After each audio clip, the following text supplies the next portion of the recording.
Ready?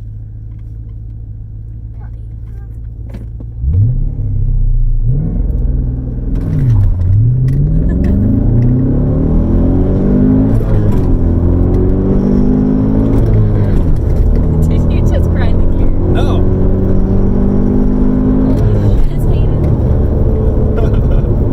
Okay, slow down. Don't slow down that fast.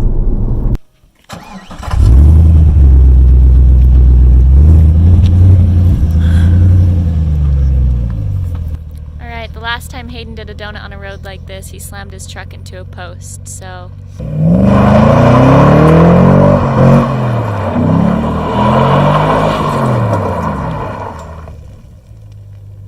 That's what you call a powder coat, right?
What's up, guys? If you're new to the channel, my name is Hummuh, and about a week ago I purchased this, a 2005 Cadillac CTSV.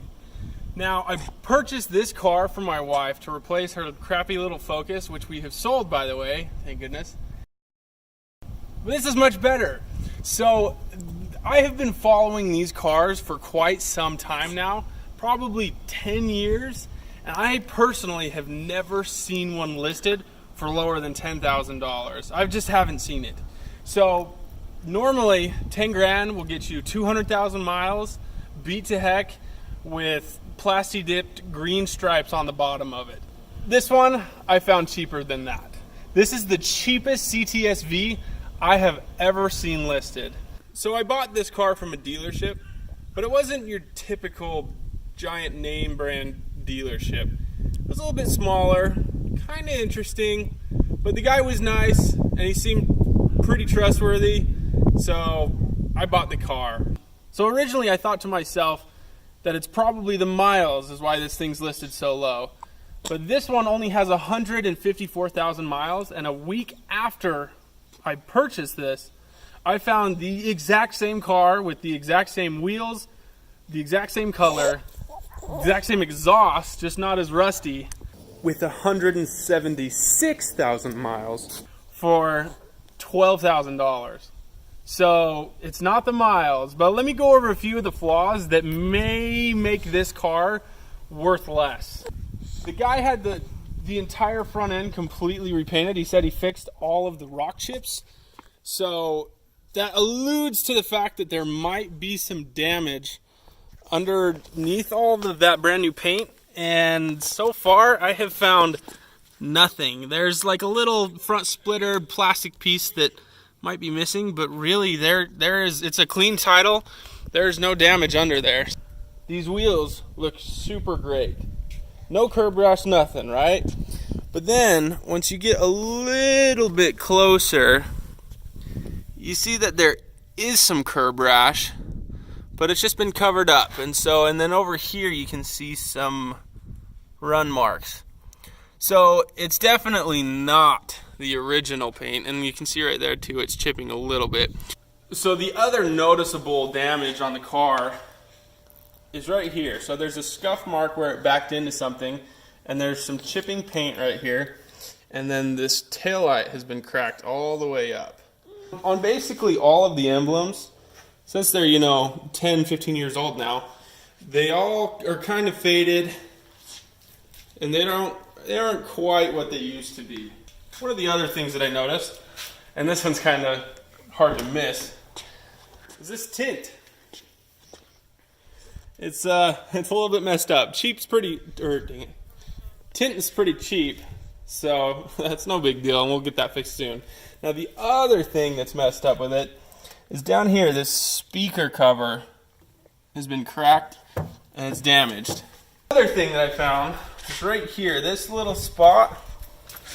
I don't even know what that is. If we go inside the interior, of course there is natural wear and tear on the seats. So this suede, after 150,000 miles of usage, it's a little bit messed up. It's peeling and it's dolled up. What is even this called? The other seat over here is a little bit worse. Those stains, those are scary to get out with suede. So we might end up just replacing the entire panel out of these. I've got a upholstery buddy that can do that. The other thing is over here, these buttons. Little plastic chips on all those, and then especially on this one over here. So that's definitely used. And then right here, the other damage is that's peeling just a little bit, but it's really not bad. And then of course, there's always one AC vent that's broken. This one does not work. So all the rest of them, and these are the craziest AC vents I've ever seen. They've got like, I don't know if you can see that, but it's like it's really cool. So that's how those AC vents work. So the other thing is, of course, this shift knob.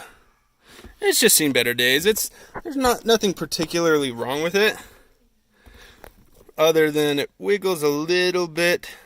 It's a little bit loose, but it is a little bit worn. So my wife noticed this while I was driving it, but the third brake light looks a little bit funny. I don't know if you can tell, but that's purple. I think the funniest thing that I found wrong about this car is in the trunk. So when you open it, first of all, there's a giant mess of wires hanging down. But if you look, somebody installed a subwoofer up here in some janky old amplifier. But the funniest thing about this sub is it's not mounted in any way, shape, or form. They literally just cut a hole and slapped it in there. So far we have found no mechanical issues with the car. It runs, it drives, it shifts, and nothing makes crazy noises. The brakes are good, the fuel, everything's good. The car is pretty quick.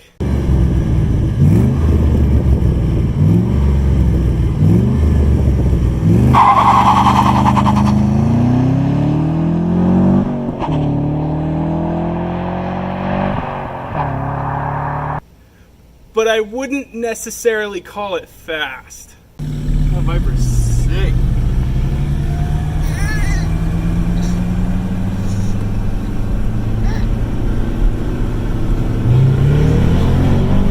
Holy shiz. Man, he's way faster than me. So after buying this car, there were a few good omens that I found. The dealership was nearby the Diesel Brothers, so I stopped in their shop and checked out all the cool trucks they've got out front.